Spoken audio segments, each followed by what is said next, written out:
Maybe, there we go. Well, good afternoon, everyone. I'd like to call to order this Tuesday, April 30th regular meeting of the Pierce County Council. The time is 3:02 p.m. Madam Clerk, will you please call the roll? Yes. Councilmember Campbell. Here. Councilmember Kluber. Here. Councilmember Denson. Excused. Thank you. Councilmember Herrera. Here. Councilmember Hitchin. Here. Councilmember Morrell. Here. And Councilmember Mello. Here. You have 6 members present, Mr. Chair. We have 6 members present and a quorum. We're at item number 3, which is the Pledge of Allegiance to the flag and our land acknowledgement. Today's moment of silence after our Pledge of Allegiance is dedicated to the 4 law enforcement officers who lost their lives in the line of duty yesterday in Charlotte, North Carolina, as well as the 4 additional officers who were wounded. Sam Poloche, William Elliott, Joshua Iyer, and Thomas Weeks sacrificed their own lives while protecting their community. Please join us in a Pledge of Allegiance to the flag, led by Vice Chair Campbell, followed by a moment of silence dedicated to the 4 officers who lost their lives and the 4 officers who were wounded in Charlotte, North Carolina, and then the land acknowledgement read by Vice Chair Campbell.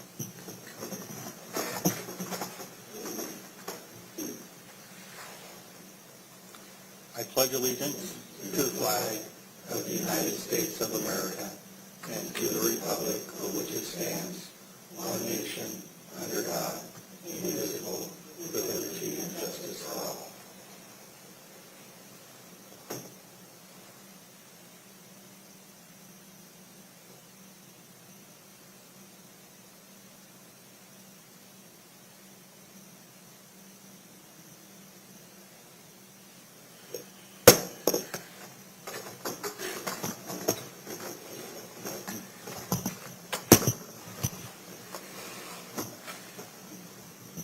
For our land acknowledgement, we acknowledge that we are on the traditional homeland of the Coast Salish tribes.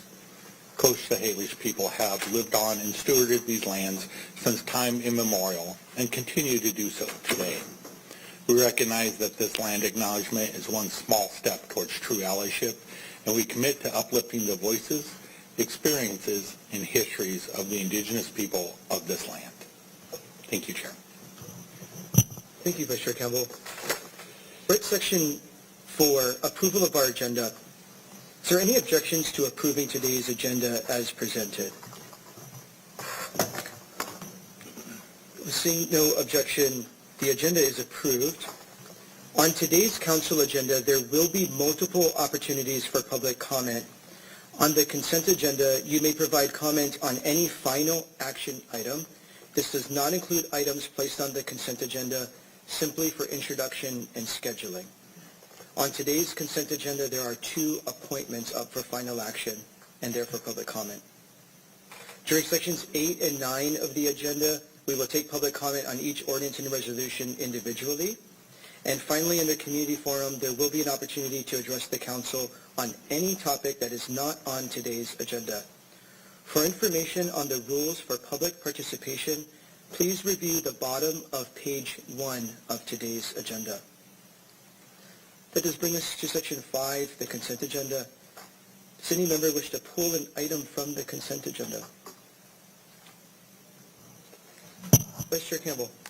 Chair, I'm not seeing any of our appointees here, Amy Boucher or Michael Stewart. Not seeing in the room or online. So with that, I will move the consent agenda as presented. Okay. Thank you, Mr. Stewart. And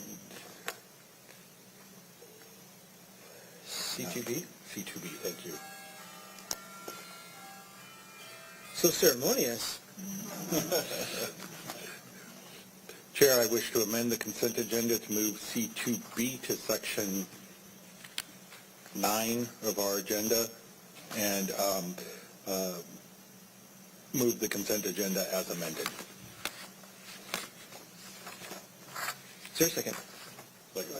It's been properly moved and seconded that we adopt the consent agenda with the exception of moving item C2B to the regular meeting under resolutions. This is a public hearing on the remaining items on the consent agenda. Does any member of the public wish to provide comments on the remaining final action items on the consent agenda? Start here in chambers. Invite you to the podium. Not seeing anybody rushing up. Mr. Weinsberg, anybody in our Zoom room for the consent agenda? Yes, sir. Any members of the public who wish to provide comment on any final action items, press the raise hand icon on Zoom or star 9 on your telephone keypad. And I see no hands this time, Chair. Seeing no hands, we'll close the public hearing, bring it back to the council. Madam Clerk, please call the roll on the consent agenda. Thank you. Councilmember Cooper. Aye. Councilmember Herrera. Aye. Councilmember Hitchin. Aye. Councilmember Morale. Aye. Councilmember Campbell. Aye. And Councilmember Miller. Aye. Moves up the roll call vote to 6 ayes and 0 nays. On a vote of 6 ayes and 0 nays, the consent agenda is adopted. We're at Section 6, messages from the executive, judges, or prosecuting attorney. There's one message from the executive, and he is here in person. To save him from reading the ordinance he signed into law, he did transmit the following ordinance that he approved and signed on April 29th, 2024. It was Ordinance 2024-518, an ordinance of the Pierce County Council ratifying the collective bargaining agreement reached with the Pierce County Prosecuting Attorneys Association. Mr. Executive, you are here in person. Are you here for a proclamation, or would you like to give remarks now? No, I'd like to speak under item 7.1. Sounds great. Thank you very much. So we are at Section 7, Proclamations, Recognitions, and Awards. Today the Council is really thrilled to recognize the amazing career and leadership of the Bethel School District Superintendent Tom Siegel for his many, many years of service to the students and faculty and staff of the Bethel School District. I would like to invite Mr. Siegel to the podium as Councilmember Hitchin reads this recognition into the record. Councilmember Hitchin. Thank you, Chair. I'd like to also ask that Councilmember Kruger's mic be turned off. She'll be reading the second half. We're tag teaming. You got it. Thank you. A recognition of the Pierce County Council and Executive honoring Bethel School District Superintendent Thomas G. Siegel for his years of faithful service to the students and faculty of Bethel School District. Whereas Thomas G. Siegel became the Bethel School District Superintendent in 2001, faithfully serving the students, families, faculty, and communities of the Bethel School District for 23 years. And whereas during his tenures, Mr. Siegel oversaw the implementation of 3 construction bonds that resulted in 16 new, rebuilt, or renovated schools, with 4 more currently under construction to meet the needs of the rapidly growing population. And whereas Mr. Siegel's passion and legislative engagement helped jumpstart the creation of the Pierce County Skills Center, which opened the doors on September 8, 2010, bringing along with it a career options for students that lead to real jobs that mesh with workplace demands. The Pierce County Skills Center is committed to providing rigorous technical and professional experiences that prepare students for high-demand, high-wage jobs, along with post-secondary education through 17 programs ranging from automotive technology and the culinary arts to pre-veterinarian technology and medical careers. And whereas the Pierce County Skills Centers expands beyond the boundaries of the Bethel School District, serving juniors and seniors from county's 10 school districts, Bethel, Eatonville, Fife, Franklin Pierce, Ording, Steilacoom, Sumner, Tacoma, University Place, and White River. And whereas under Mr. Siegel's leadership, the Bethel School District was one of 15 school districts in Washington State to use propane-fueled buses and provide every student with an iPad to aid in their learning journey, and the Bethel School District was and continues to be one of only a handful of school districts in the nation to provide shelter to homeless youth. And whereas during Mr. Siegel's tenure as superintendent, the Bethel School District also opened 2 school-based community health clinics, with another 2 in the works to provide students and families equitable access to high-quality healthcare services without having to travel out of their communities to receive care. And whereas Mr. Siegel also spearheaded the creation of a Community Connection Department to support at-risk families of students, and since its inception has served thousands of Bethel families. And whereas Mr. Siegel has been a fierce advocate for funding equity for low-income districts and a tireless advocate legislative advocate to improve infrastructure and resources in the Bethel community, resulting in increased funding for sidewalks so students have safer routes to and from school. And whereas the Mid-County Leadership Team was convened by Mr. Siegel to give a voice to the Parkland-Spanaway area, increasing the community's ability to inform and influence legislation that impacted the community.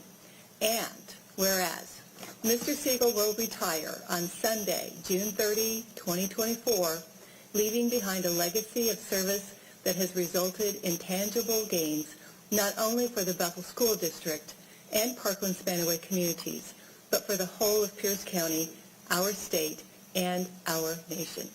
Now, therefore, be it recognized on this 30th day of April 2024 that the Pierce County Council and Executive honor Thomas G. Siegel for his many years of faithful service as the Superintendent of the Bethel School District. Let's give a round of applause.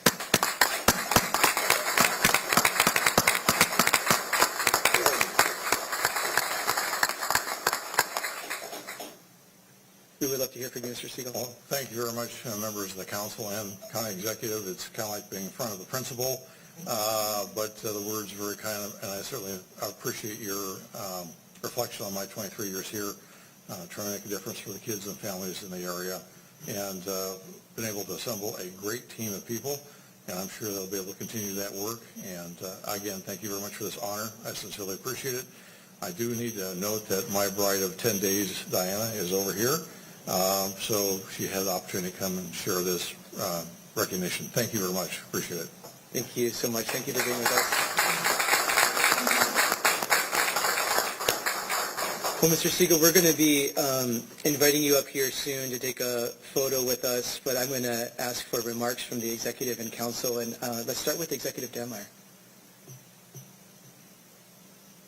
Thank you, Mr. Chair, members of the council. For the record, Bruce Demeyer, I have the privilege of serving the people of Pierce County as their executive. It is amazing to think that I started my public service on the Puyallup School Board at almost the exact same time that Tom was taking the leadership reins on the Bethel School District. Has nothing to do with the fact that we're both Navy guys, but that is a good thing. Much better than Army, right, Councilmember Herrera? Just being clear about that. A couple of things that are particularly unique about Tom and his leadership of the Bethel School District and beyond, right? First of all, he was a non-traditional superintendent, right? He didn't come from the education world. He came from the Navy world. So he was an education leader with probably a little more focus on leader than education, but he grew that education piece. The things that I remember, so when I was on the Puyallup School Board, I was part of 2 superintendent searches. And I'm sure that Superintendent Goodpaster and Tom know that the average the time they serve as a superintendent is like 3.5 years. It is short. It is extremely short. It's a tough, brutal job that chews people up and spits them out. And I can remember when we were choosing a superintendent, I can remember distinctly saying, I would rather have a good leader for 10 years than the best leader for 3 years, right? Because to have impact on your community, to benefit the children of your community, you've got to apply that leadership over time. Turnover, even with the best leaders, is just churn. You don't have impact. And the Bethel School District was fortunate to have a great leader for 23 years. And it shows. The power of leadership over time shows. So many things highlighted. Thank you for reading the proclamation. There's so many things in what he did for the students of the Bethel School District. Some other things that stand out to me are, I can remember hearing Tom many times lamenting, complaining, advocating for getting a higher education access to the students in Bethel. And when the state didn't deliver, he went out and found partners to bring college and the high school out so the Bethel students could access college classes while they're going to the high school. A great win-win, but that wasn't enough. Community members also got to access college through that program. Incredible kind of strong leadership and vision and finding a way, which really characterizes kind of what Tom is. The other thing that stands out to me is I can remember meeting Bob, the Bethel Outreach Bus. And that was, again, an innovative way when he felt like their community needed something, their students needed something, and their community needed something. So they created a way to go out and meet that need. And Tom's leadership obviously focused on the students in Bethel and the parents in that community. But went beyond that. We talked about the mid-county leadership, but there's also the Frederickson leadership, business leadership. He has been part of bringing people together. I've always noticed that when these groups come together, Bethel gets a good chunk of the agenda. Franklin Pierce gets a good chunk of the agenda. And the rest of us get a piece of the agenda. But it's all appropriate. He brings people together around issues. And he can effectively harangue people on issues. I don't know how many times when I was down in the state legislature, kind of every session, Tom showed up looking for funding that next building, that next program at the Pierce County Skills Center. And I hope you are proud of that accomplishment among many. So the Pierce County is indeed fortunate to have had the leadership of somebody like Tom Siegel for 23 years. He left an indelible mark on the students in the Bethel community, but on our whole community beyond that. So I am honored to stand before you in strong support of the proclamation honoring Tom. He has earned every bit of it. Thank you. Thank you, Executive Donmeyer. We are joined by one of Mr. Siegel's peers, the superintendent of the Franklin Pierce School District, who also is chair of the Pierce County Superintendents Association.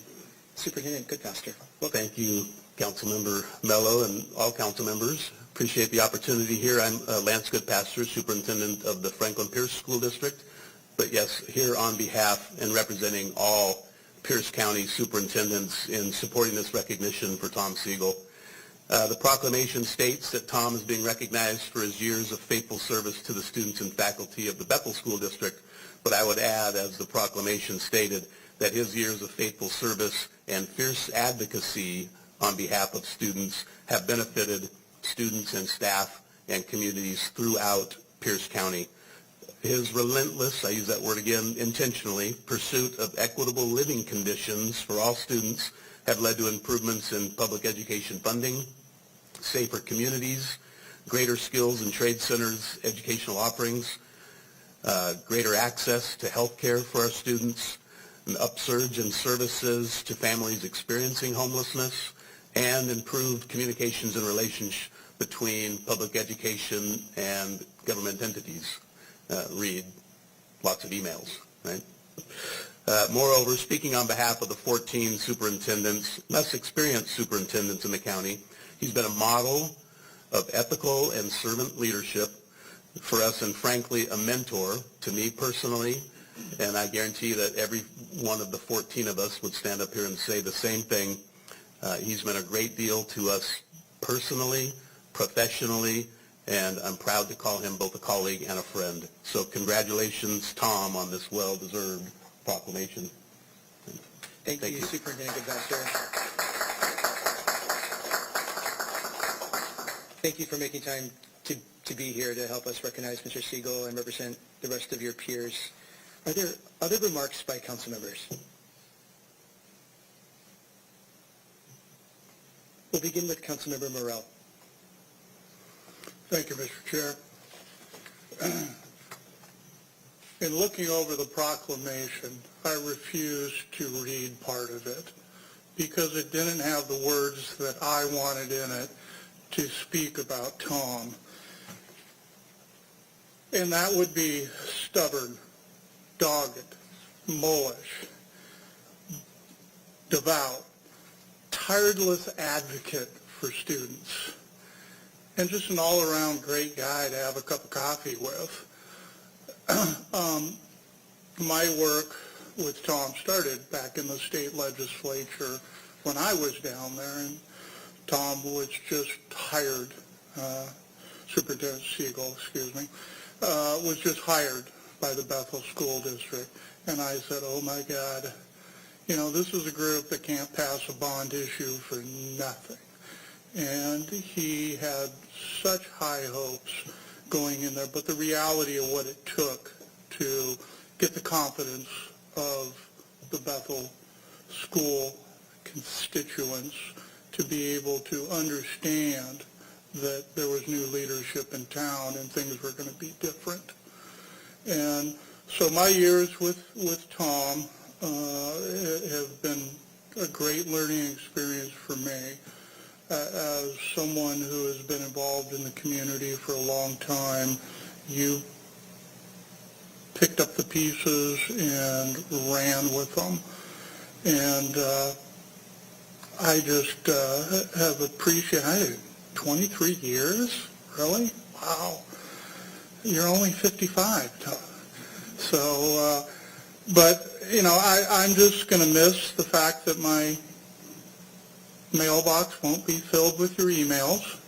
And I think there again, there's definitely some big shoes to fill in your replacement. But like I say, I wish you the best. You've earned your retirement many times over, and you're leaving a legacy behind in the Bethel School District and in the state of Washington because of your innovative ability to connect with people. And for that, I'm eternally grateful, and I wish you too the best. Thank you. Thank you, Mr. Chair. Thank you, Councilmember Morrell. Councilmember Hitchin. Thank you, Chair. I have a unique perspective on this because I had the pleasure of working under Tom Siegel's leadership as an educator and as a member of a bargaining team. So we had a very interesting relationship when I kind of shifted and came to this role. But 23 years is quite an accomplishment. You led a variety of different school board makeups. You opened brand new schools. I did not know as an educator that you were notorious for sending emails to electeds. And as an elected, it really was very well thought out, well intentioned, and a lot. So, but at the same time, it got results. We have investments in the Pierce County Skills Center, which keeps growing. We have investments in health clinics now. We have investments in sidewalks. So whoever, I don't know, Mr. Goodpastor, are you going to take, or Dr. Goodpastor, sorry, are you going to take on that? I think we should divvy that up to the superintendent's group. We're going to divide it. Okay. There we go. The other thing is I want to talk about the importance of one of the things that really was at the heart of his work, which is the Skills Center. I taught high school, and I taught high school to freshmen. And anybody who knows or works with ninth graders, you know from one day to another you can be talking to an entirely different human being. But I spoke with and had the time to work with freshmen that truly had no idea what their path was going to be. And to be able to tell them that here's an opportunity right here in Bethel that can allow you to go learn how to be an auto mechanic, to a chef, to a physical therapist, to a veterinarian tech. I would have the conversations in the science classroom where it was safe and they had a relationship with me, and I was able to connect them with, in the school districts, the opportunity to get fully engaged in their own education with a living wage job on the end of it upon completion. And while I know high school should do that, kids get lost. They would leave the Skills Center with those skills. And I would hope that every kid leaves regular high school, just the general high school with those skills, but they have a broad choice to make. You leave the Skills Center with the skill to be a vet tech. You leave the Skills Center with the skills to be working the culinary field, and that helps figure out a pathway for you, which is often what they need. And so that opportunity literally saved lives for kids that really weren't sure which way they were going to go. And that truly is a jewel in our county. And so I just want to acknowledge that as you've added programs, you've opened more doors, and it really is going to impact lives in our county for generations to come. So thank you. Thank you, Chair. Thank you. Councilmember Krueger. Thank you, Chair. I was kind of like, what else is there to say here? But I kind of look at a different perspective. And I don't do goodbyes. It's always, we'll see you later, because the goodbyes are just kind of too finite. But my memories stem mostly starting at the legislature as the assistant. I'm like, oh, here comes Tom Siegel. And you were just always relentless in getting the things that were needed for the projects you wanted done. And one of the things that I take from all of that is the big heart that you have, and how that reverberates in the people that you know, that know you, that have spoken with me. And it is very meaningful. And one of the projects that I know that you've taken on a personal interest was in working with homeless and getting them into housing. And so that goes, it's connected to the school, but it also goes beyond that. And how meaningful that was in the personal relationships that you've developed through the years that put you in those positions to help others. And that's kind of unforgettable. So that big heart is going to be missed. But I know someone here doesn't care because she just loves you so much and can't wait to spend the rest of her life with you. And I'm sure that that is reciprocal, although I didn't have that conversation with you or hear you say that. But it's just very enlightening to have set such an example for the people in this community and the memories that will live forever on that. So thank you for your dedication and the work that you put forth. Thank you, Chair. Thank you. Vice Chair Campbell. Thank you, Chair. I'll be brief with just sincere thanks for all the work that you've done. I remember when I first got elected to this office, Tom calls me up and says, we need to meet, and shows me how I have these like 10 square blocks that are part of the Bethel district. In my district, he's like, so you got to fully be there for Bethel. I said, I got 10 blocks. He's like, yeah, it doesn't matter. You got some, you got all. And I've really enjoyed getting out there, seeing the Bethel Outreach Bus to Bob and all the great things you've done out there. It's just been an honor to see you to see the work that you've done, support you through that, and I hope you continue to do great things. Thank you. Thank you, Vice Chair Campbell.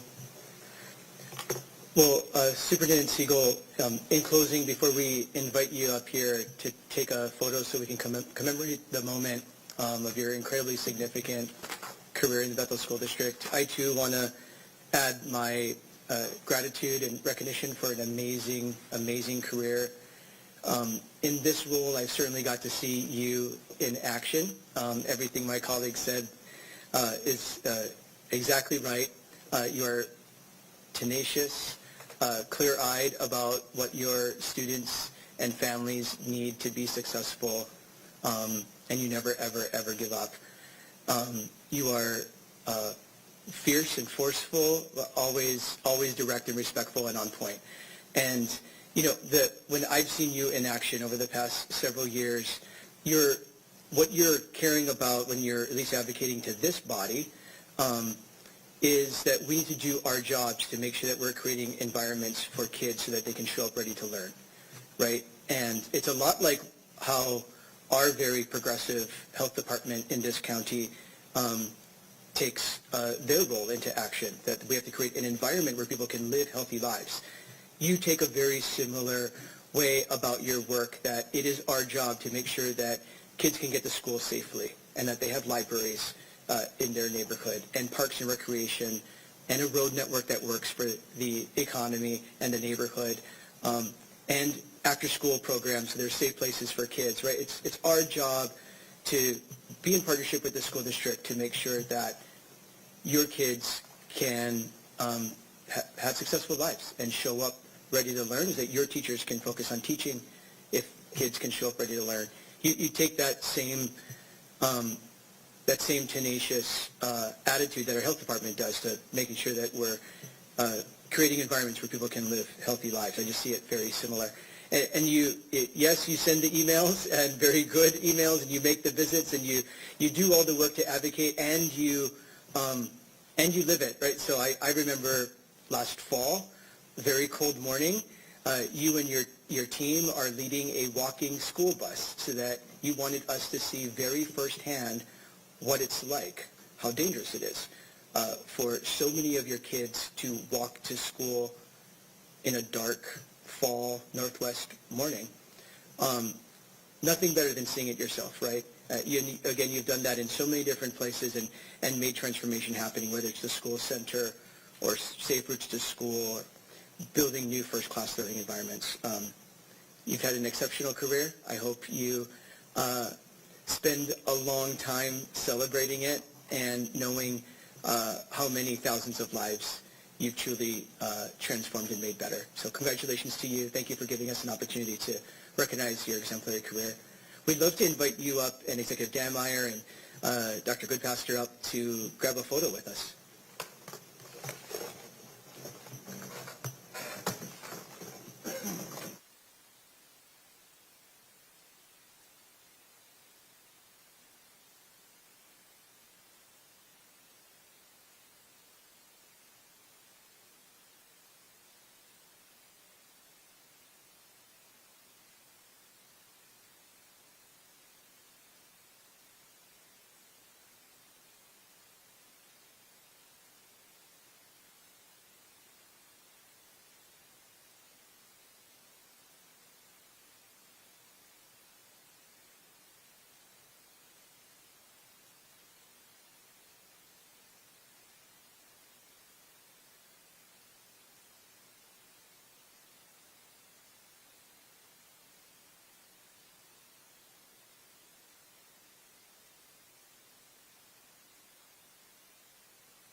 A very special recognition there. Thank you.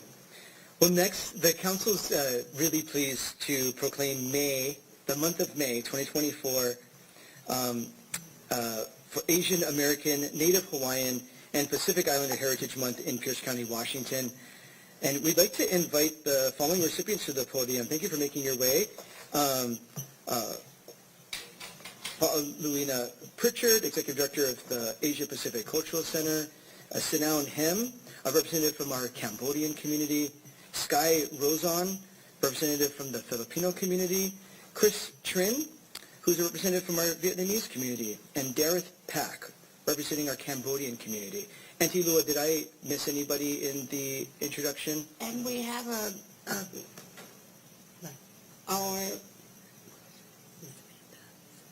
Samantha here from the Laos community. Thank you so much, Samantha. Thank you for being here. Thank you for all of you being here. As I have the great honor of reading this proclamation into the record. So this is a proclamation of the Pierce County Council proclaiming May 2024 as Asian American, Native Hawaiian, and Pacific Islander Heritage Month here in Pierce County, Washington. And with that, we're going to take a 5-minute recess to make sure our technology is working. We'll be in recess for 5 minutes. Sorry.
Well, welcome back. Thank you for making sure that our technology was working and everyone at home could be able to participate.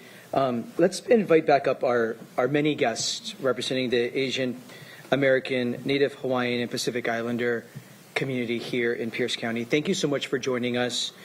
We are going to be reading a proclamation proclaiming May 2024 as Asian American, Native Hawaiian, and Pacific Islander Heritage Month here in Pierce County, Washington.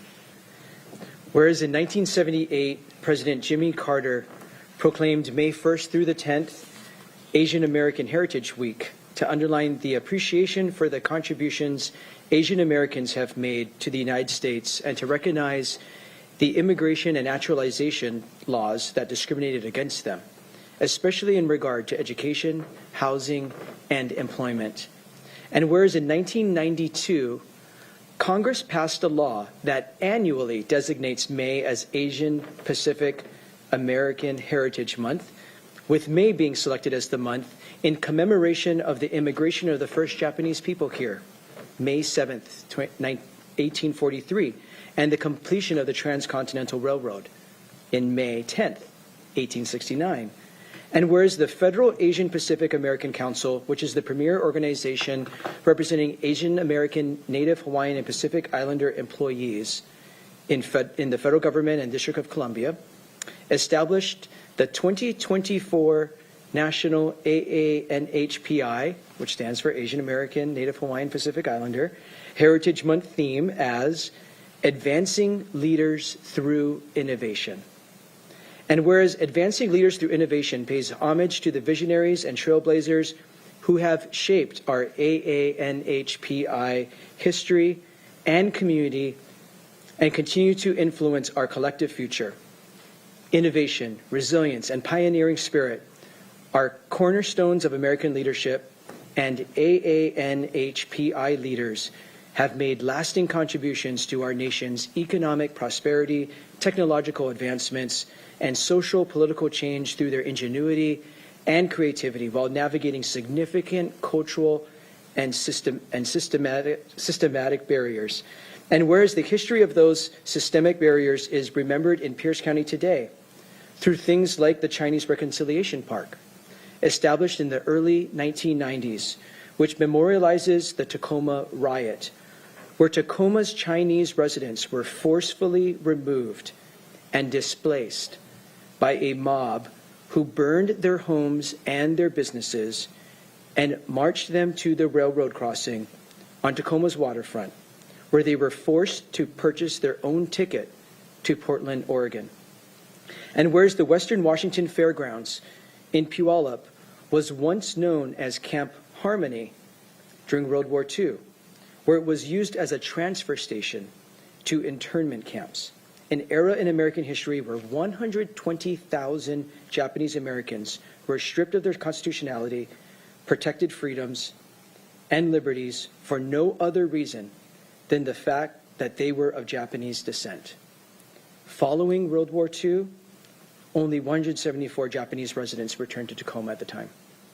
And whereas AANHPI people have been and continue to be innovative leaders, trailblazers, and agents of progress in the United States, despite this history, reaching the height of achievement in industries like science, medicine, technology, innovative farmers and ranchers, lawyers, judges, civic and government leaders, and much, much more.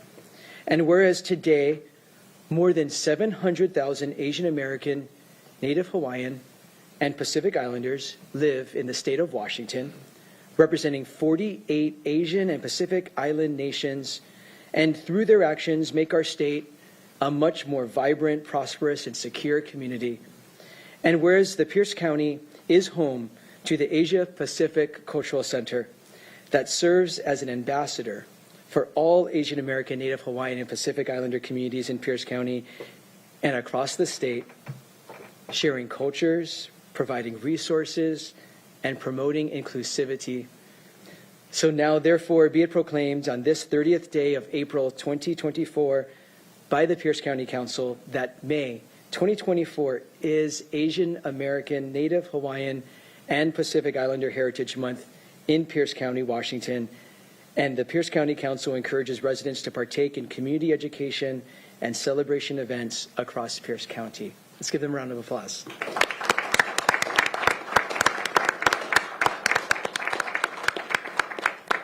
Auntie Lua. Well, here, Council Chair Ryan Mello, and we are so proud also to recognize you today as sitting on the Pierce County Council as one of us from Hawaii. Thank you so much, Pierce County Council, all of you respected members of our council. We're so proud of all of you. We work with each and every one of you.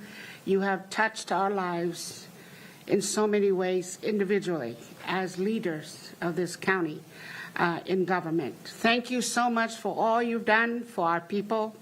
There are actually over 70,000 of us in Pierce County living here proudly, and we are so happy, and we're growing every single day. We're multiplying by births, and we're multiplying by people coming in to visit us and decide to stay here in Pierce County. Thank you so much, and thank you for all of your support for Asia Pacific Cultural Center, because it will be a hub.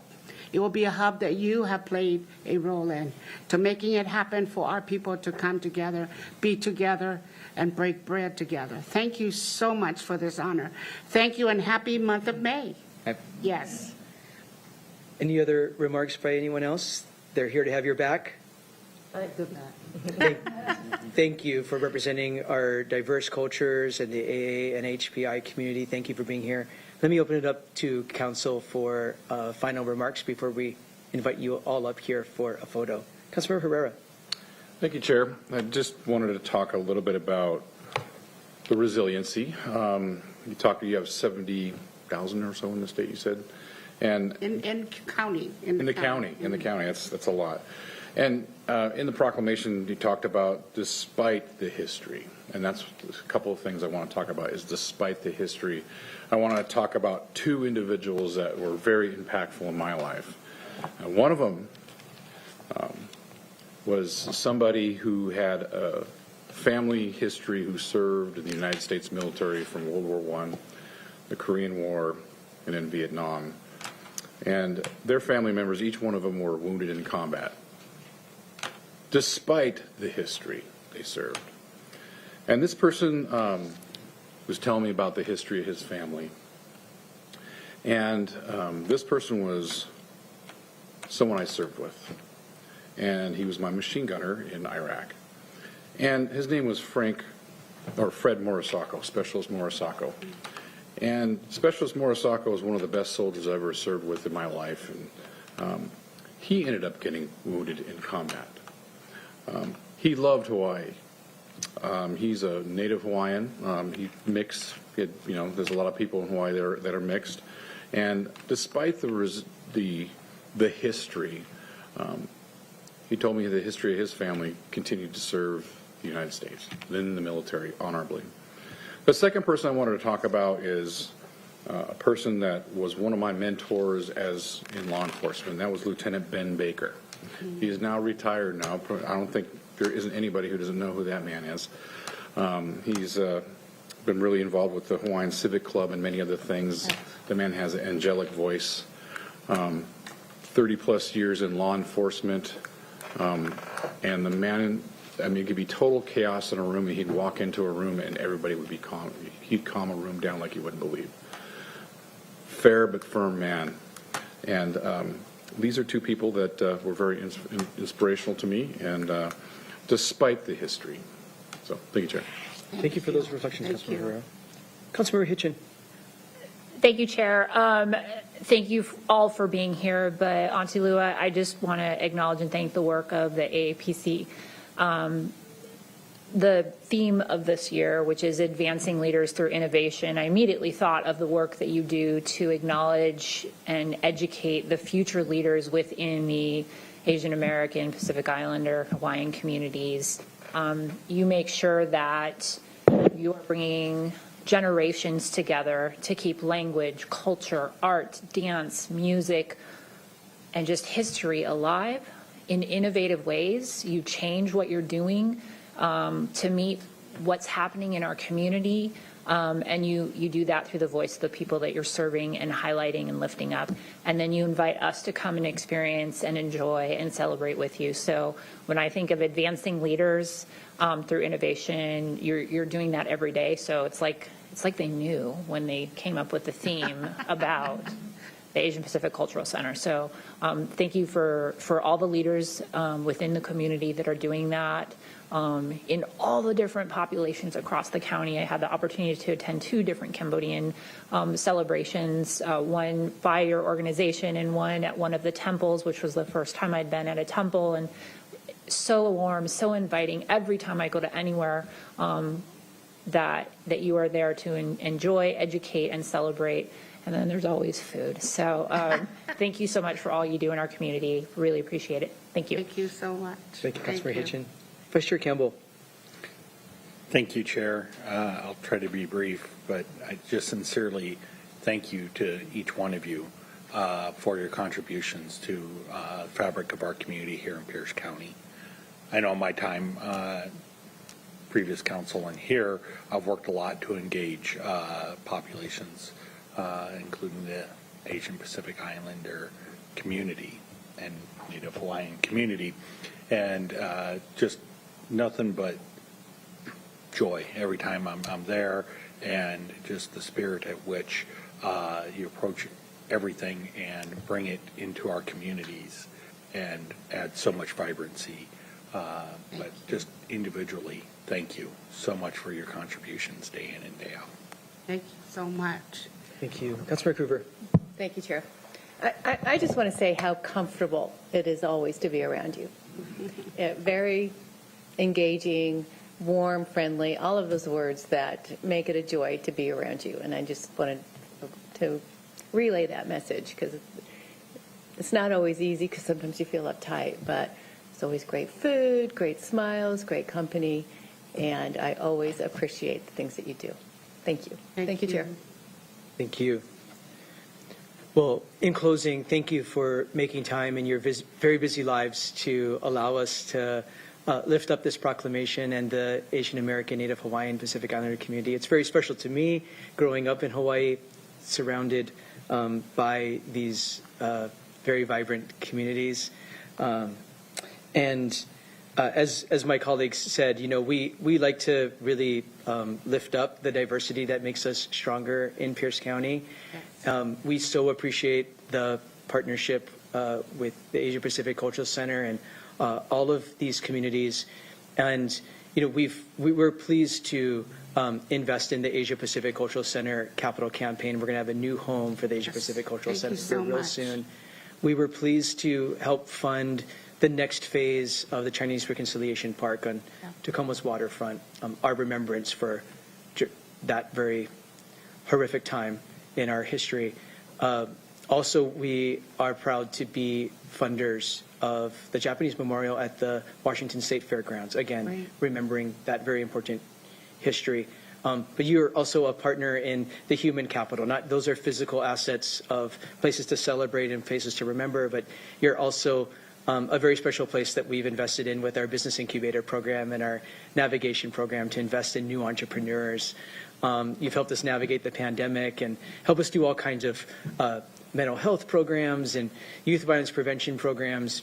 You're a partner in all the ways, and so thank you for making sure that we can, in a very culturally competent way, meet people where they're at and serve them very culturally competently. So we're very grateful. And on behalf of all of our people here in Pierce County and the state of Washington, thank you for all you do for all of us. Thank you. We would love to invite you up here to get a photo with us.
Okay, our last proclamation this afternoon, Council is very pleased to proclaim May 2024 as Community Action Awareness Month in Pierce County. And I'd like to invite the following recipients to the podium. Carol Menza from the community, I don't see Carol. Do we have Kristen Kenyon? Kristen Kenyon from Social Services Supervisor in our Human Services Department. Linda Buchanan, also a Social Services Program Specialist with our Human Services Department. As Vice Chair Campbell reads this proclamation into the record. Thank you, Chair. A proclamation of the Pierce County Council proclaiming May 2024 as Community Action Awareness Month in Pierce County, Washington. Whereas since its inception in 1971, the Pierce County Community Action Program has been a pillar of support, collaborating with local community organizations and members to assist our neighbors facing poverty. And whereas Pierce County Community Action is dedicated to cultivating positive change and enriching lives to create thriving communities. And whereas May is recognized as Community Action Awareness Month, a time to celebrate the impact of community action initiatives in addressing the needs of vulnerable populations. Whereas the Pierce County Community Action serves over 6,800 families annually through vital programs including Child Reach, Energy Assistance, Early Childhood Education and Assistance Program, Weatherization, and minor home repair, ensuring access to essential resources for those in need. Whereas Pierce County Community Action is dedicated to positively transforming lives and fostering hope, dignity, and resilience within our community. And whereas Pierce County Community Action will continue to implement innovative programs to address the diverse needs of our residents and to exemplify the spirit of helping others. And whereas Pierce County Council encourages all residents to join in commemorating Community Action Awareness Month by recognizing and supporting the critical work of the Pierce County Community Action and similar agencies across the nation. Now, therefore, be it proclaimed on this, the 30th day of April 2024, by the Pierce County Council that May 2024 is hereby designated as Community Action Awareness Month in Pierce County, Washington. Let's give them a round of applause. Thank you for being here so we can lift up these really great initiatives that our Human Services Department helps run. Please, some remarks from you. Thank you, Mr. Chair, Council. We are 7 years younger than the national. The national level is celebrating 60 years, and in 7 years we will be back telling you we're 60 years old. Those of us that work or volunteer in community action are part of a long and valuable legacy. We have inspired the spirit of hope and helped millions of individuals and families connect with approaches to help them succeed, making communities and our nation stronger. We are one of about 1,000 agencies nationwide, and today we thrive in every corner of America. We connect 9.5 million people, including 3.1 million children under the age of 17 and 2.1 million adults over the age of 55 with services and supports that improve their lives. We co-design services and strategies with people who have lived poverty experiences, and we coordinate innovative solutions to achieve a greater impact and share expertise with national, state, and local agencies. Thank you again. Thank you. Thank you to both of you. Thank you for the work you do day in and day out. Are there remarks by council members? Councilmember Hitchin. Thank you, Chair. Thank you both for the work that you do in the community. For those that want to learn a little bit more about one of the gems of this, our ECAP program, Health and Human Services, will be covering this next Tuesday, so plug for a committee meeting. But really appreciate that the work we do, and when we talk about trying to get upstream, we're talking about how we can support community members. One of the programs, one of the many things that you do is this kind of marriage of a variety of programs that try to get upstream for families and prevent them from having youth that follow a path that leads them out of the education system by starting as early as their toddler years to get them the supports to get engaged in education.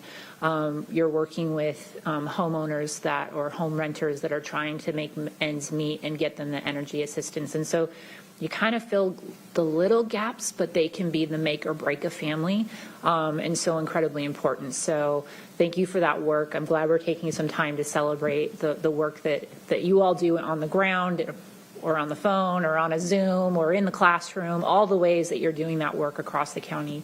But thank you. Thank you, Chair. Thank you, Councilmember Hitchin. Well, thank you, Vice Chair Campbell, for reading that into the record. Councilmember Herrera. Thank you, Chair. Just wanted to talk a little bit about one of the programs, and that's the weatherization and minor home repair. A lot of that is for some folks who are on fixed incomes, and a lot of those are folks who are elderly and have older homes that may not be energy efficient with, there's a lot of crisis sometimes with fixed incomes when, it's really cold outside or it's really hot and you're using excess of energy, which costs more money. A weatherization program is really great. I had one of our constituents. It was something that really helped them here in Pierce County. And they had health issues, single pane windows. I mean, we still have some of these older homes out here. And, they worked hard all their lives and they could not do it. And they went through the program and were helped. And they were really appreciative. And I just wanted to highlight that these programs just help people along right when they need it. So thank you, Chair. Thank you, Councilmember Herrera. Exactly why we wanted to make time in our agenda. And despite your best efforts and limited budget to get the word out about these really amazing programs to help keep people in their home, to do preschool and early childhood education. These are really gems of programs that are lifelines for many families. Vice Chair Campbell wanted to make sure, and the council did, that we paused and lifted up these programs because we wish we had more resources to shout from the rooftops about how special these programs are and for more people to be aware of them who need to take advantage of them. Everything from weatherization to minor home repair, things like ramps so that folks who have a mobility impairment can stay in their home and live in their home longer. Diaper banks that you help run for families. Diapers are really expensive, and galvanizing the community to help run diaper banks so that families can still provide for their kiddos. There's so many things that our community action agency does through the Human Services Department to stabilize families, keep people independent, keep people in their home. And we wanted to really make sure we lifted it up so more families could be aware of these really critical programs. Thank you for doing the hard work on behalf of the people of Pierce County. Thank you. We would love to invite you up to have a photo.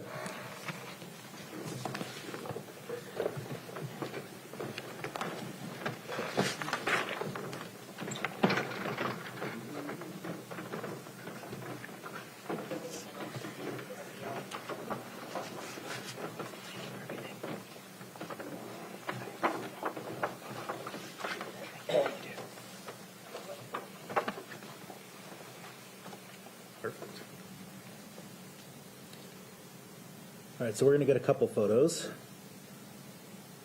So I'm going to take one. If you can hang tight, you'll get another one. 1, 2, 3. And one more. What? Let's take one as well. All right, and 1, 2, 3. Awesome, thank you. Thank you. Thank you. Yep. Thanks for making time to be with us. Thank you.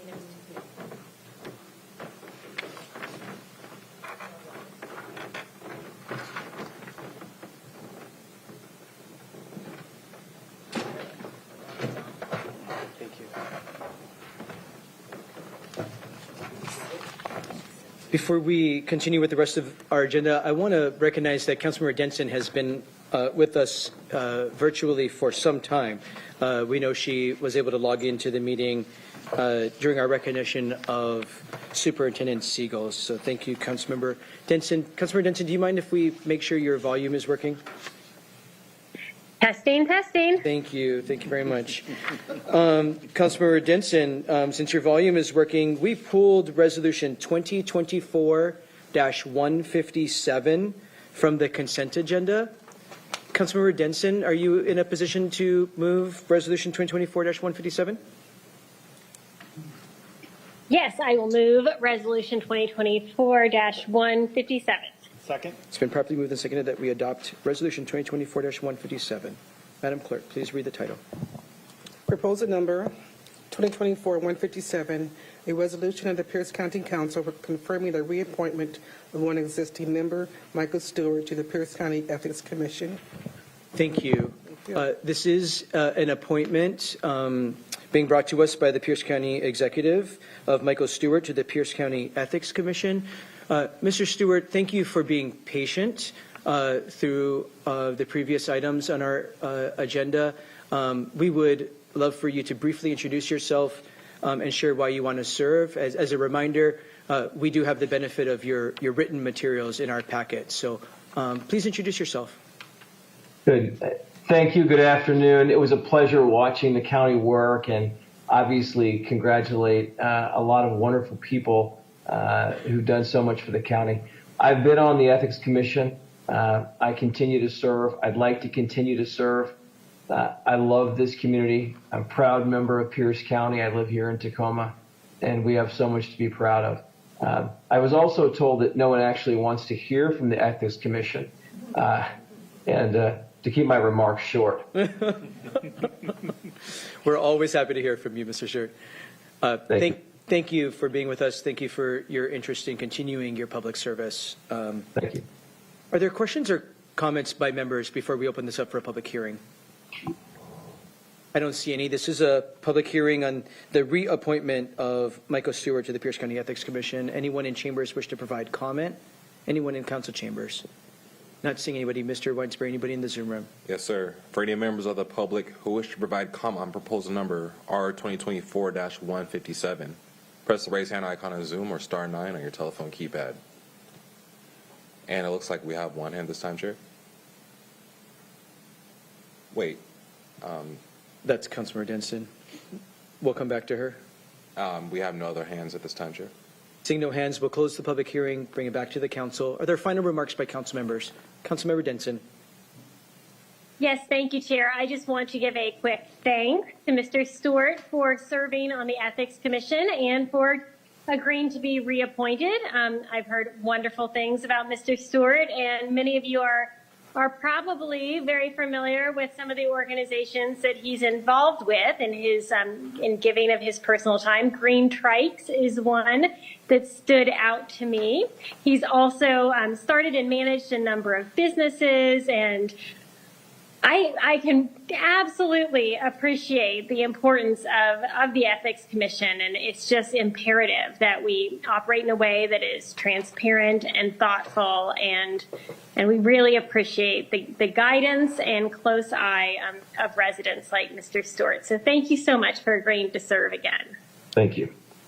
Thank you, Councilmember Denson. Any other remarks? I don't see any. Thank you again, Mr. Stewart, for your willingness to continue your important public service. Madam Clerk, will you please call the roll on Resolution 2024-157? Councilmember Morrell? Aye. Councilmember Campbell? Aye. Councilmember Kruger? Aye. Councilmember Denson? Aye. Councilmember Herrera? Aye. Councilmember Hitchin? Aye. And Councilmember Mello. Aye. The result of the roll call vote is 7 ayes and 0 nays. On a vote of 7 ayes and 0 nays, the resolution is adopted. Thank you again, Mr. Stewart, for your patience. Thank you. We're back to Section 8, Ordinances. We have Proposal O 2024-517 before us. Councilmember Hitchin for a motion, please. Thank you, Chair. I'd like to move O 2024-517.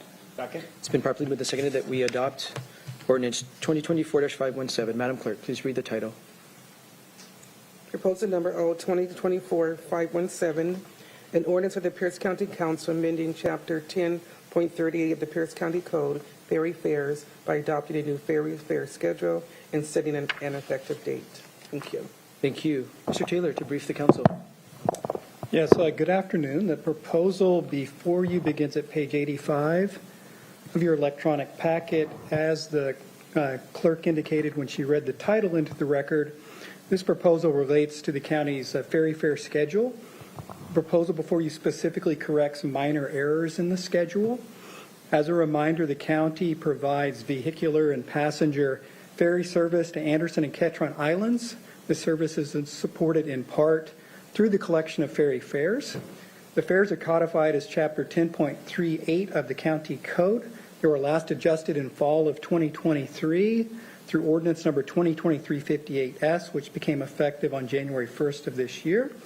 When 58S was adopted, it contained minor errors that affected a small number of ferry fare classes. The proposal before you corrects those errors. The classes specifically affected were larger vehicles, specifically vehicles that are 70 feet or longer in length. Also affected were the motorcycle value passes. Smaller vehicles such as passenger cars and trucks are not affected, nor are fares for walk-on passengers.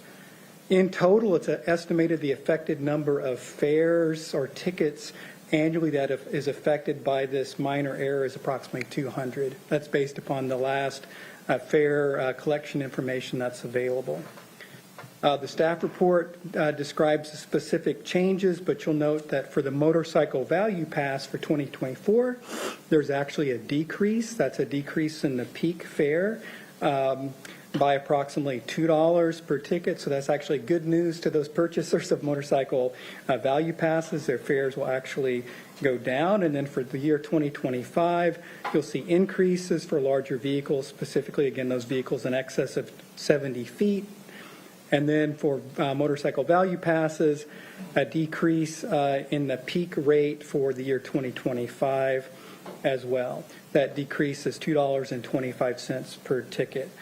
In total, this is expected to have de minimis impact fiscally.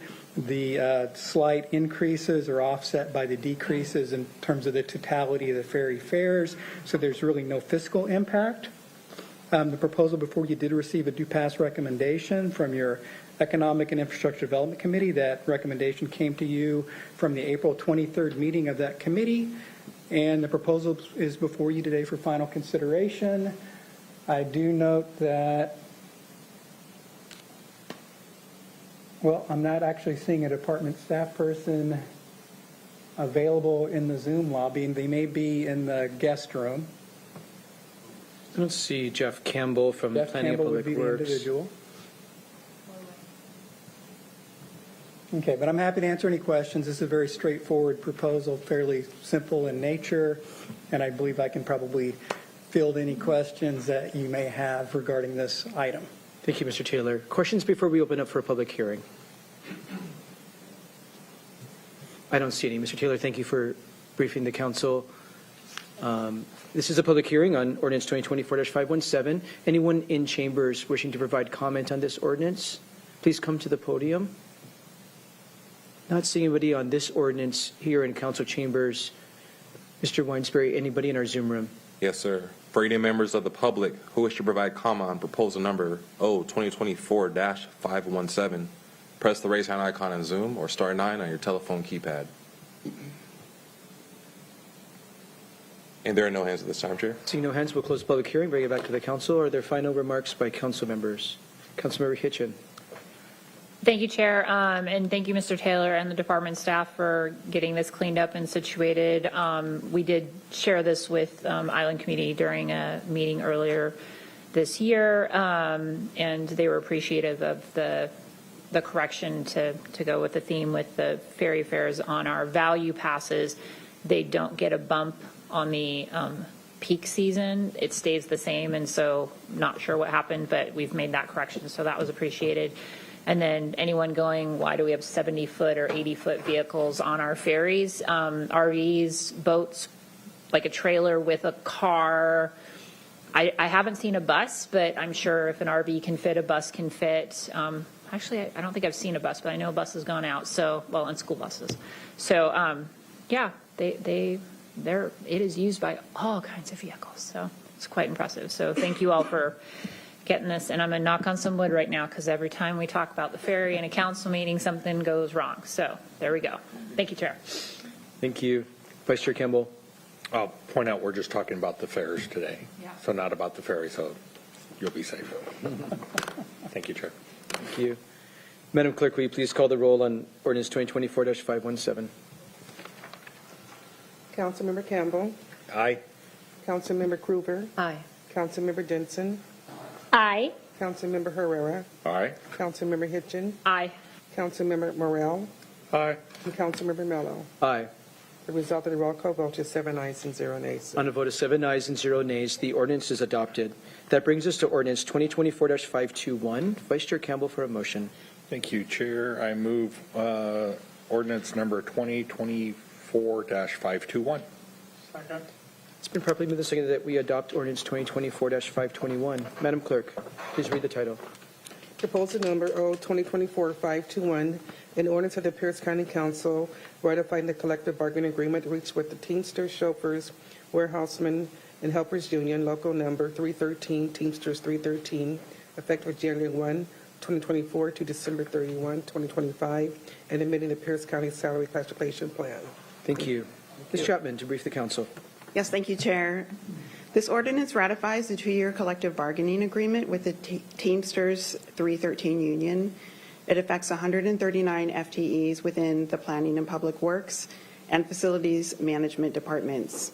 The positions covered include within Planning and Public Works, Accounting Assistant 2 and 3, and Office Assistant 2 and 3,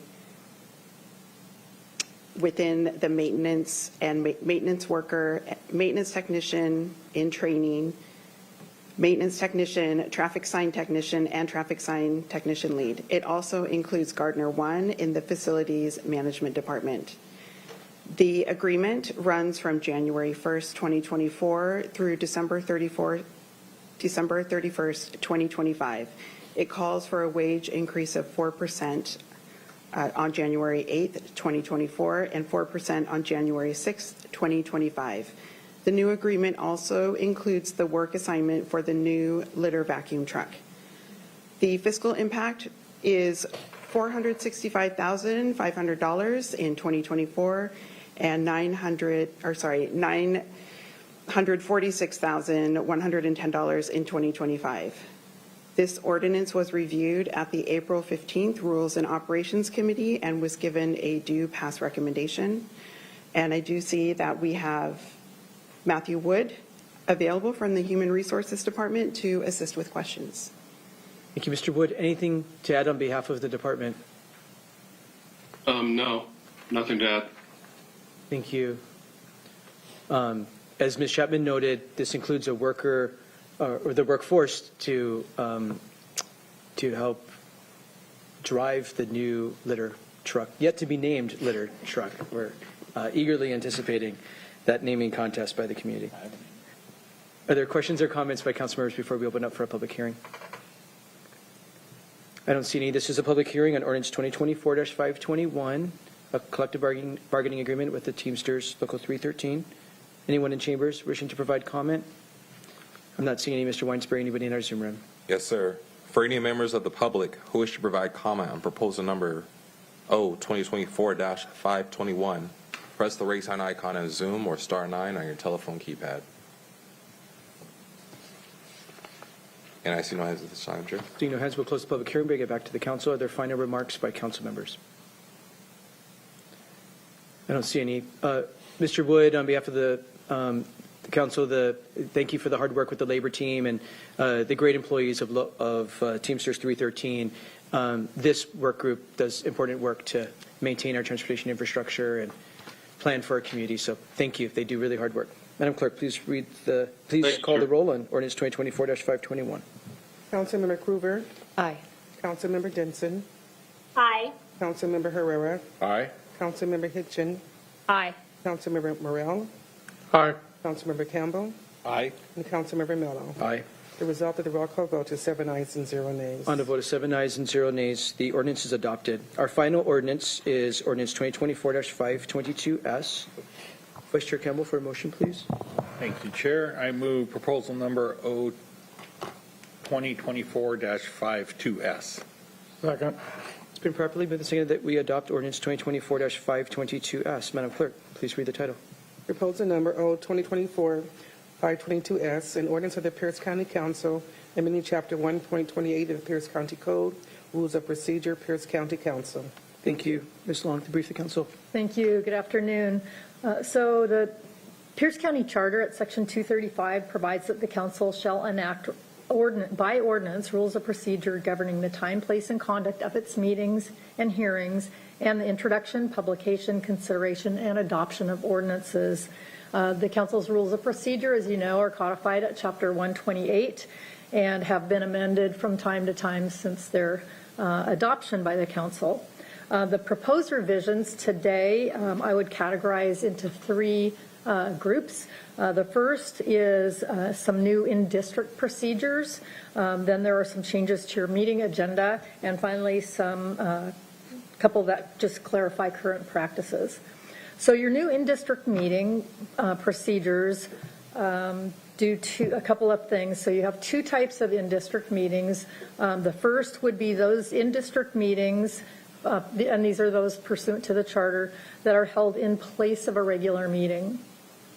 And then you have the other that are held in addition to your regular meeting. So the district meetings held in place of a regular Tuesday afternoon meeting, the requirements would now be that the resolution setting that time, the time, place, and date of that meeting shall be adopted at least 60 days prior to the meeting date, and the place for that meeting must accommodate PCTV and the council's remote public attendance application, so Zoom for now. For the in-district meetings held in addition to your regular Tuesday afternoon meetings is more of a guideline, and the language provides that council members are encouraged to select a meeting place that can accommodate PCTV and the council's remote public attendance application, or Zoom for now. The next category is changes to your council meeting agenda.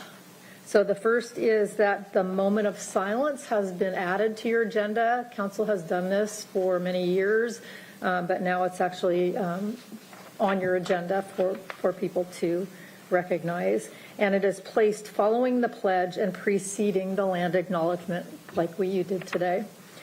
The next change is that the messages section is broadened to include other county elected officials. So currently it's messages from the executive, prosecuting attorney, and judges. It would be broadened to include all county elected officials. Next, we address presentations, and that has been added to Section 7 along with proclamations and recognitions. In the past, presentations are typically held under other business. So whoever's here to make those presentations would have to sit through the whole meeting, wait till the end for that. Now there's a place for that. And then finally, on your agenda change, the order of ordinances and resolutions is reversed. Primarily to provide a smoother transition when confirmation resolutions are pulled off the consent agenda to speak with the applicant. Then the last category of changes is those that clarify current practices, and there are two.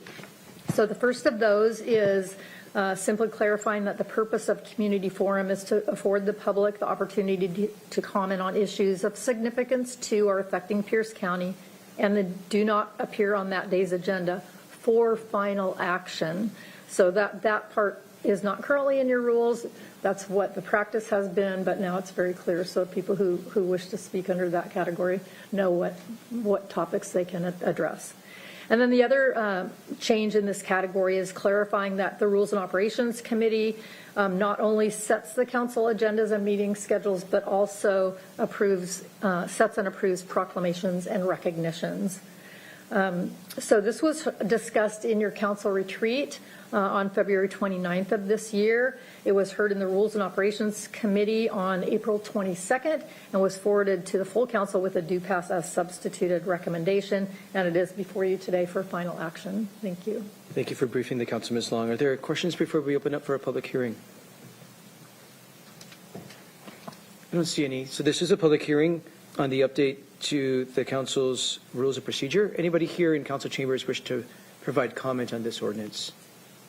I don't see anybody in chambers coming to the podium, so we'll move to our Zoom room. Mr. Weinsbury. Yes, sir. For any members of the public who wish to provide comment on proposal number O-2024-522S, press the raise hand icon on Zoom or star 9 on your telephone keypad. And I see no hands at this time, Chair. No hands. We'll close the public hearing. Bring it back to the council. Are there final remarks by council members? Are there final? Sorry, are there? I didn't see lights. Are there final remarks by council members? I don't see any. Ms. Long, thank you for drafting what we discussed in our council retreat and helping us continue to fine tune our procedures. Madam Clerk, will you please call the roll on ordinance 2024-522S? Yes. Councilmember Denson. Aye. Councilmember Herrera. Aye. Councilmember Hitchin. Aye. Councilmember Morrell. Aye. Councilmember Campbell. Aye. Councilmember Krueger. Aye. And Councilmember Mello. Aye. The result of the roll call vote is 7 ayes and 0 nays. On a vote of 7 ayes and 0 nays, the ordinance is adopted. We're at resolution, section 9. We have resolution 2024-147 before us. Vice Chair Campbell for a motion, please. Thank you. I would like to move proposal number R 2024-147. Second. It's been properly moved and seconded that we adopt resolution 2024-147. Madam Clerk, please read the title. Proposal number R 2024-147, a resolution of the Pierce County Council establishing meeting times for committee of the whole meetings in 2024. Thank you, Mr. Taylor, to brief the council. Yes, thank you. Good afternoon again, Hugh Taylor, council staff. So the proposal before you, as the title indicates, relates to meetings of the Committee of the Whole. This proposal starts at page 149 of your packet. As a reminder, the council is holding a series of meetings of the Committee of the Whole on a monthly basis throughout the year 2024. These meetings are focusing on budget-related matters, public policy topics, and other topics of interest to the council. The proposal before you establishes dates and times for meetings of the Committee of the Whole for the remainder of 2024. Establishing these regular dates and times increases the visibility of these meetings to the public, eliminates the need for special meeting notices, and is administratively efficient. The proposal before you was reviewed at the Rules and Operations Committee on April the 15th. It did receive a do pass recommendation. It is before the body today for final consideration. Be happy to answer any questions. Thank you. Thank you. Are there questions by council members? Not seeing any. This is a public hearing on resolution 2024-147. We'll start here in chambers as we always do. Anyone here wishing to provide comment on this resolution? Not seeing anybody come to the podium. Mr. Weinsbury, anybody in our Zoom room? Yes, sir. For any members of the public who wish to provide comment on proposal number R 2024-147, press the raise hand icon in Zoom or star 9 on your telephone keypad.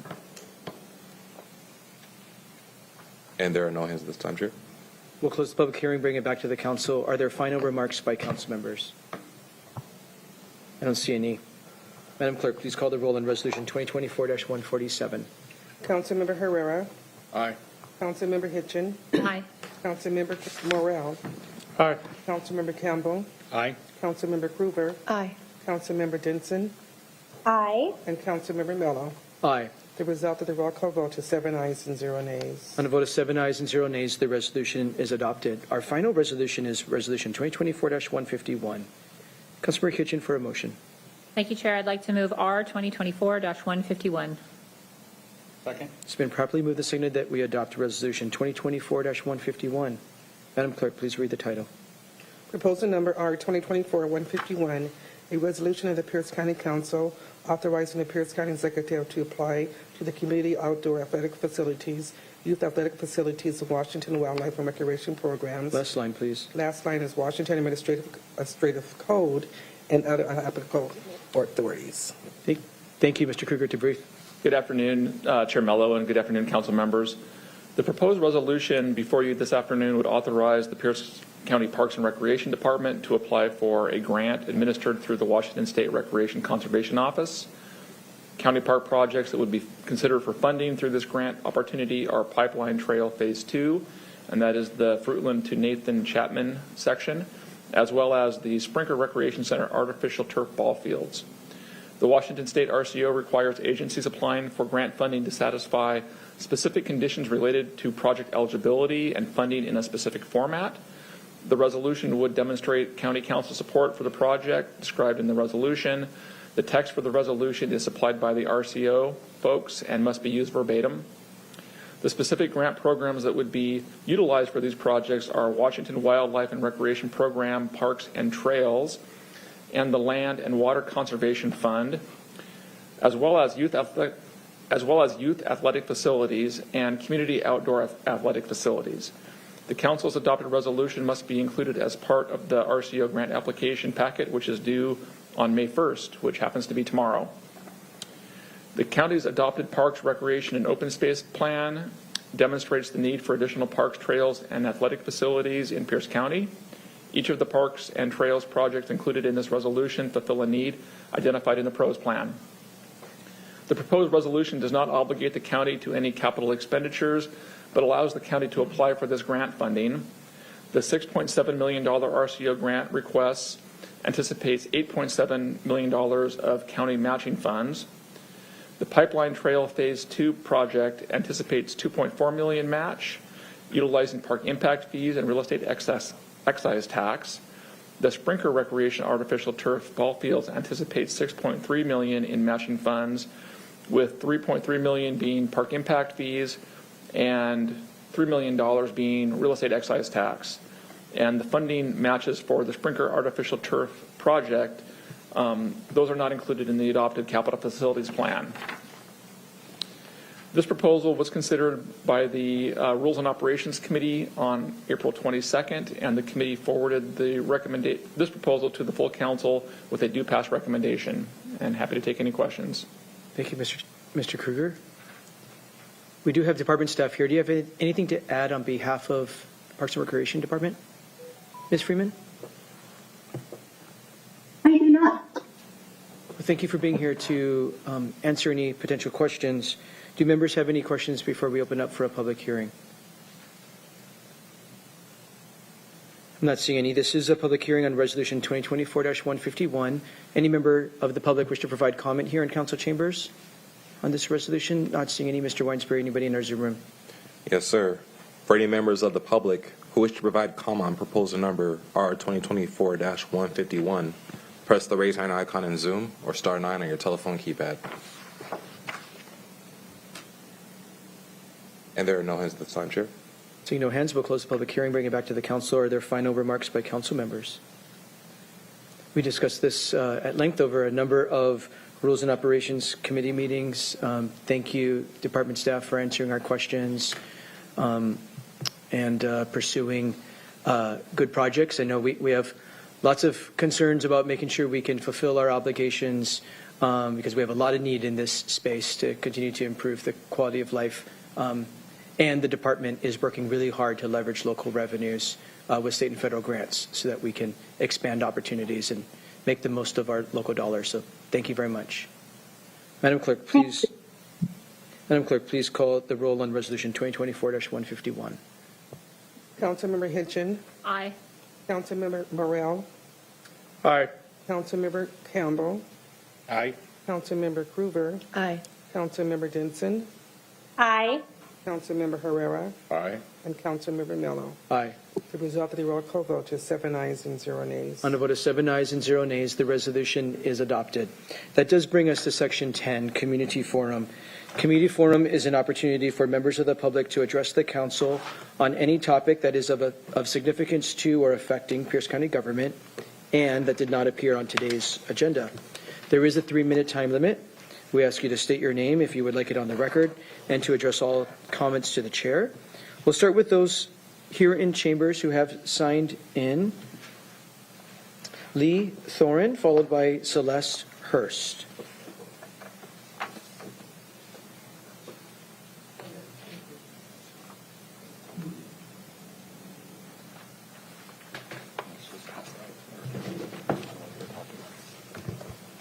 Yeah, my name, for the record, Lee Thorin, and I'm representing the SR 162 community group. And I know you've been getting a few materials from us, so I want to follow up with that, particularly the CEDC meeting yesterday in regards to the comp plan updates. We like to emphasize the need for council support for a proposed added amendment to that comp plan that would identify an extension of 128th East from Reservoir Road to SR 162 and make that preferred alternative for study by the Department of Planning and Public Works.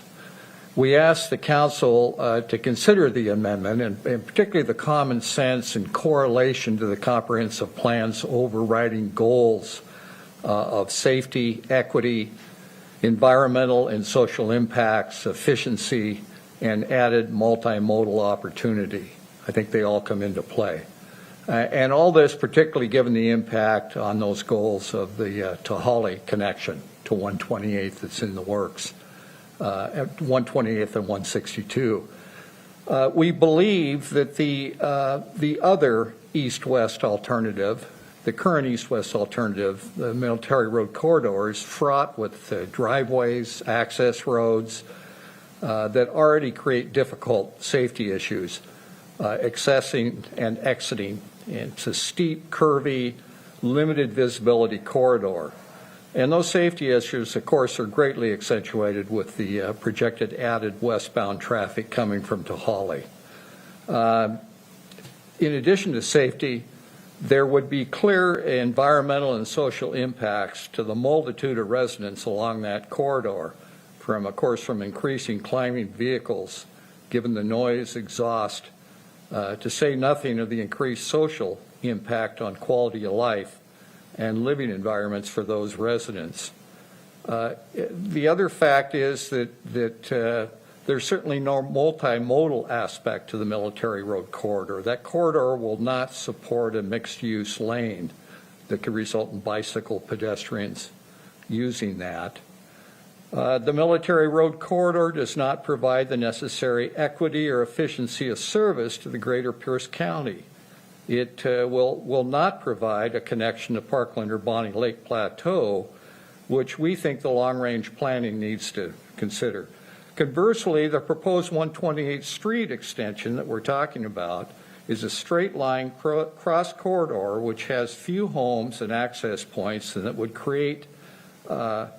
not create access safety concerns. Construction in an undeveloped area would minimize, if not eliminate, many of the environmental and social impacts on Pierce County residents. Thank you. If you could just summarize it. Well, your time's expired. I just summarized at the end by saying it would seem that given the elements and direction that are the clear intent of the comprehensive plan, that this needs to happen. We would ask for your support for this. Thank you for being with us, Lee. Maxine Herbert Hill, I'm sorry, okay. Didn't mean to pass over you. Didn't indicate your willingness to speak. Celeste Hurst, followed by Cynthia Frederick. Do you have my map? We do. Thank you. Thank you, Mr. Chair. My name is Celeste Hurst. My address is 11603 136th Avenue East, Puyallup. I'm here as a Sunrise Terrace homeowner and representative of the Sunrise Terrace community, which was established in the early 1960s. My husband and I have lived and raised our family here for nearly 25 years. Over this time, we've witnessed massive housing development and the accompanying traffic growth on South Hill, with no additional roads to support the development and the growth. And now we see the expansion of homes from the Bonnie Lake to Holly development and the 5-lane highway coming from this development, threatening our neighborhood with even more traffic trying to access South Hill by traveling up Military Road and 122nd Street East. As you can see from the handout map, Military Road runs directly through the middle of Sunrise Terrace. And we believe that any lane additions to Military Road will further bisect and divide our close-knit community. The handout map shows the impact of widening Military Road on residents compared to 128th Street on the reverse side. Currently, it has become more dangerous to enter and exit our neighborhood due to increased travel on Military Road. Many in the community are concerned about losing their homes to road expansion. We believe there is a much better alternative for traffic flow by extending 128th Street East where it intersects at SR 162 and extend it to the other side of the valley, going west up the hillside to Reservoir Road East, 128th Street East, creating an east-west corridor. This would be a more equitable solution to the anticipated number of vehicles traveling down the new Tahali Highway who are trying to get to South Hill. A well-planned, nicely engineered additional road out of the valley for traffic, emergencies, lahar evacuation, bike lanes, and public transportation would be an amazing asset for travel in East Pierce County. We have many corridors that travel north-south, but few that travel east-west. A new road extension at 128th Street East could be built without taking homes and without stopping traffic for construction. Finally, the progress of our country was made possible by the expansion of our transportation systems. I encourage you to be a part of history, commission a study of the 128th Street East-West connection, and support the developments in East Pierce County by creating this new corridor. Thank you. Thank you, Celeste. Thank you for being with us, and thank you for the information. Cynthia Frederick.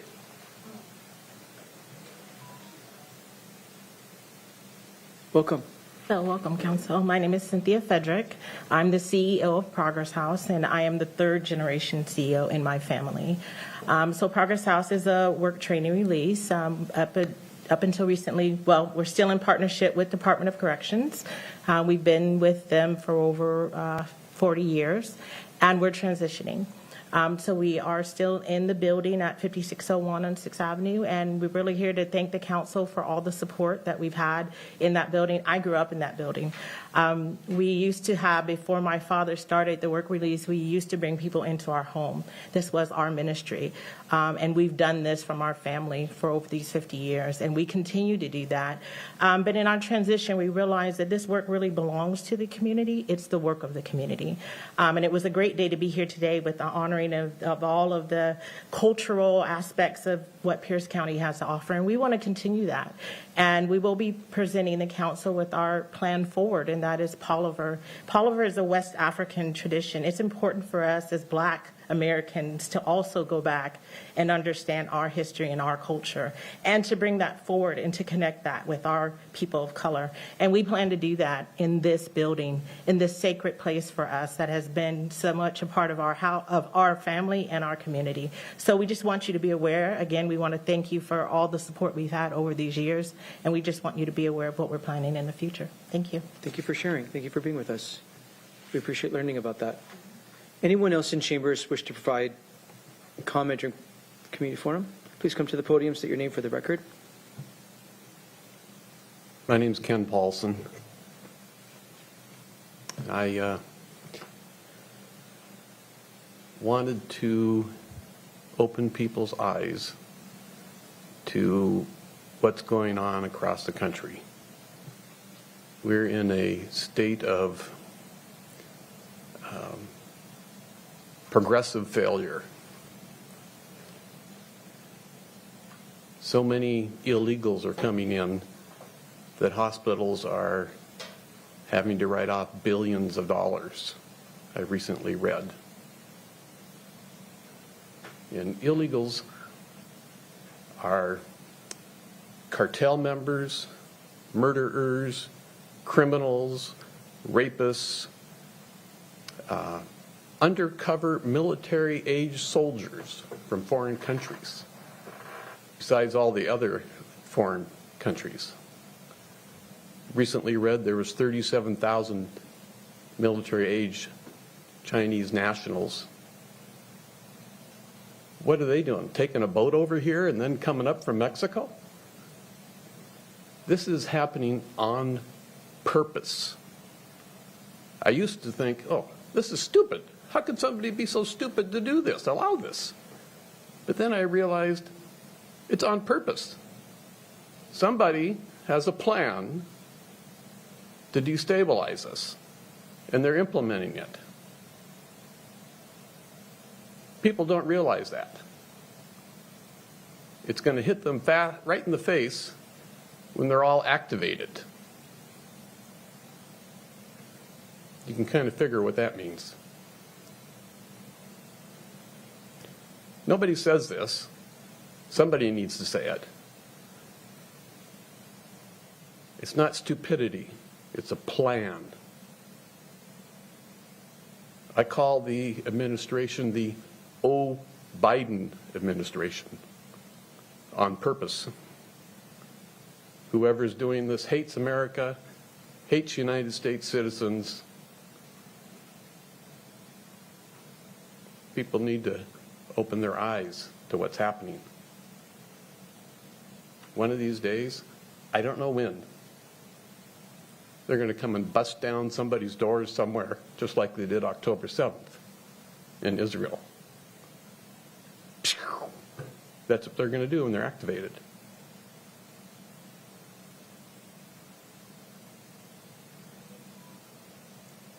Thank you. Is there any other member of the public wishing to participate in community forum here in council chambers? Let's see any. Mr. Weinsbury, anybody in our Zoom room? Yes, sir. For any members of the public who wish to provide comment, press the raise hand icon in Zoom or *9 on your telephone keypad. And it looks like we have one hand this time. BDA, please state your name for the record.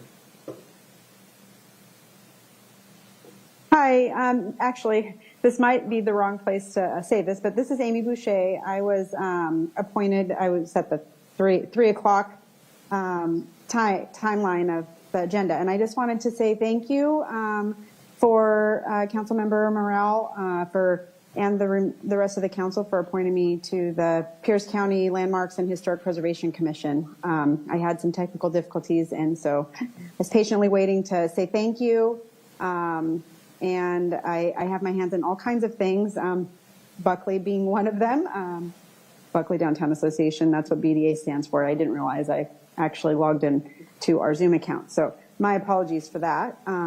But yeah, I have, from economic development, community development, historical and cultural preservation in Buckley and surrounding areas. Oh, can you hear me? We can hear you fine. Oh, okay. I know I'll be an asset to the commission, and I'm grateful for the opportunity to serve in this capacity. Preserving our history and in Pierce County, especially in District 1, I'll definitely represent the seat well. I'm excited to the opportunities that we have before us and want to be a part of helping tell the story, create connections, and in some cases reconnect, preserve the spaces and places, honor the people who helped build what we have today.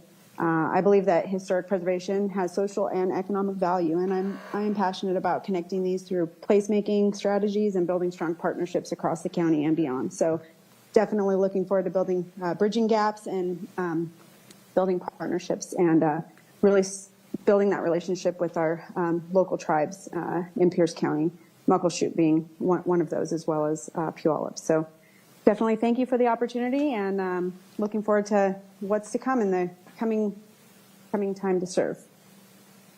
Thank you, Amy.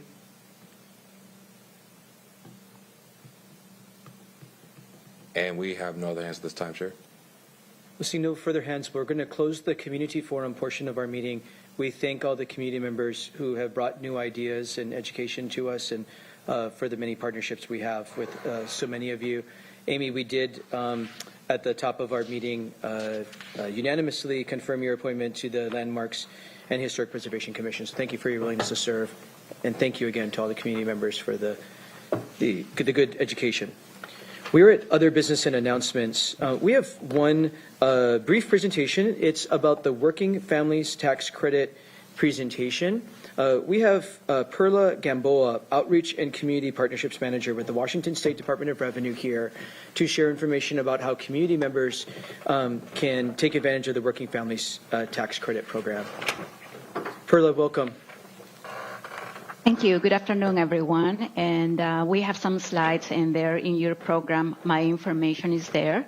So I'll just walk briefly through some of the slides because I know that we don't have a lot of time. Can we go to the next one, please? We're excited to talk about this program, the Working Families Tax Credit. It's a refund to Washington workers, and it was passed in House Bill 1297 in 2021 due to the work of community organizations, a coalition that was formed to make sure that this program was passed to stimulate local economic activity. We promote racial equity in our services, and of course, a lot of research has been done on the importance of tax credits to help families in need and families that are low to moderate income. Next one, please. So our program is a cash refund to low to moderate income individuals and families. This year, the max amount is $1,255. These are cash payments, depend on the income of the family and the number of qualifying children, if there are qualifying children, because it's also open to people that file their taxes as single individuals. We are currently accepting applications, and something interesting is that applications for this program are accepted up to 3 years for each year. Next one, please. To be able to qualify for the program, we use the federal income tax return from the previous year. The reason for that is the Washington state, we are providing this refund based on sales tax, but of course, because we don't file taxes for the state, we require their federal income tax return attached to the application.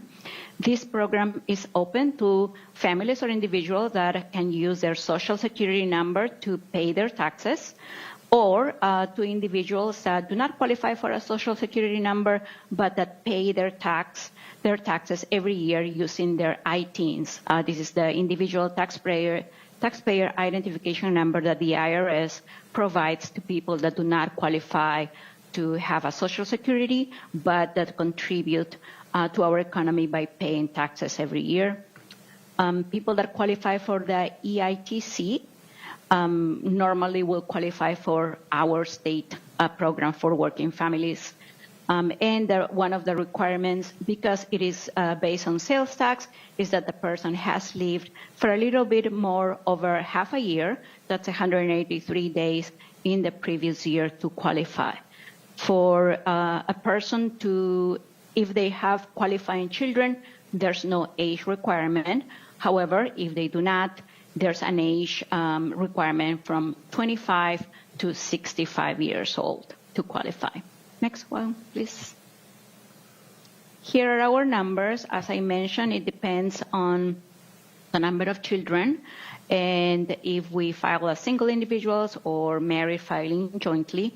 And so, for example, as you see in the chart, for a family that files their taxes married, filing jointly with 2 children, the max amount that they, or the max income for the year is $59,478, and the max amount that they will receive is $940 for the year, for 2024. And these amounts change every year. Next one, please. We have a lot of information on our website. Information is available in several different languages. That you can see there. And something that is really, we mentioned is that people can go to our website, wftc.wa.gov, and see if they qualify just by answering a few simple questions. They don't even have to provide their name. And then they will make an informed decision whether or not they want to apply. What we see is that a lot of people, both for the federal EITC and now with this program, they don't really apply because they think that they do not qualify, and that means that we're leaving money on the table, and that's not something that we want to do. Next one, please. So to apply, people can either apply online through our website in MyDOR. Everybody that has families that are receiving other type of services and benefits like SNAP or TANF, they qualify for our program, and they already have a SO account, Secure Access Washington account, so that they can apply. Also, when we file our taxes with our tax preparer, we can ask to submit an application now for the state of Washington for working families. We have ways to apply through our community partners. These are grantee organizations that are helping people apply for free, and of course we can apply on paper in several different languages that are listed there. Next one, please. To apply, we will need the federal tax return from the previous year, either a social security number or an ITIN, and just general information, ID, an address. Regarding address, we are also accepting for our community members that are in a situation of homelessness, we also accept addresses of a community organization that can verify that they live in the state of Washington. We can do a direct deposit, or a check or a debit card.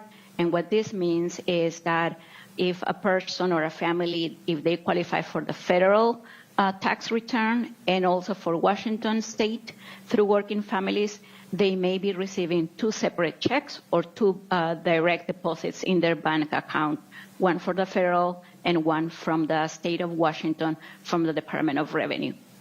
Next one, please. I don't need to tell you this. Research shows how important it is tax credit for our families that are trying to make ends meet. We do not ask what people will use their refunds for. They can use it for whatever it is that they need in their families. Next one. And some of the communication that we've done, it's there. Language access is very important for our program. We have a community partner toolkit on our website. And as I mentioned, we are working with 27 grantee organizations. 5 of them are in Pierce County. Actually, one of them is the Asia Pacific Cultural Center, which was just present in the meeting today, along with 4 others in Pierce County. And in the state, 27 community organizations working with us. Next one, please. And I have some information and data for Pierce County. So the first chart is at the state level, how much we have refunded already in the second year of the program, as you see there, and the average amount per application that is refunded. And for Pierce, I got this information to prepare to provide to you. 17,700 applications have been approved, and we have issued refunds just in Pierce County.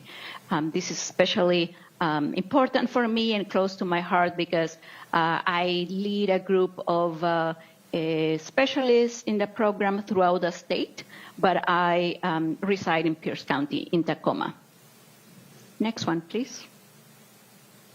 Just our information there, our email, something that we've seen in all the presentations that we've done to city and county councils that we would like to ask for your help with is to include our information in the newsletters that you send usually to your the members of your community. We see that has really an important effect in spreading the word and helping people apply. Our applications are open year-round, so even if tax season has passed, for working families, people can apply year-round and have up to 3 years to apply. Thank you. Perla, thank you. And that is exactly why you are here. Thank you for accepting our invitation. You are here because we intend to clip this video of your presentation for our many communication channels, including our newsletter and various communication channels, to help get the word out to Pierce County families about the Working Families Tax Credit.